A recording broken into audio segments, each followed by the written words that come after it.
یا اللہ آخری عشرہ شروع ہو چکا ہے، تیری مغفرت کا، جہنم سے خلاصی کا ہے، ساری امت محمد کو جہنم سے نجات عطا فرما دے، پوری دنیا انسانیت کو کلمہ نصیب فرما دے۔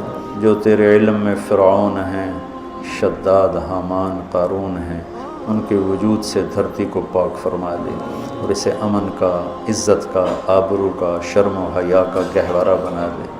پورا عالم بے حیائی کی لپیٹ میں ہے، کفر کی لپیٹ میں ہے، میرے مولا اسے تو حیا کی چادر پہنا دے، ایمان کا نور عطا فرما دے۔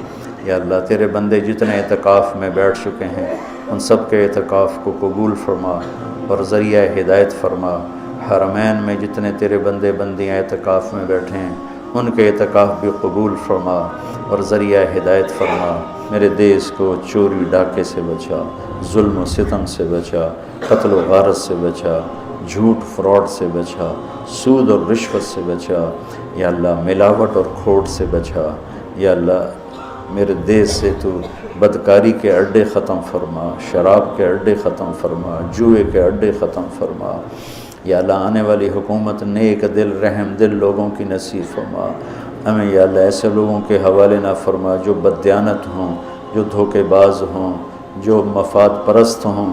ہمیں ایسے لوگوں کے حوالے فرما جو ملک کے، قوم کے، عوام کے خیر خواہ ہوں، ان کے درد کو اپنا درد سمجھیں اور ہمارے غم کو اپنا غم سمجھیں، ہمارے دکھ کو اپنا دکھ سمجھیں۔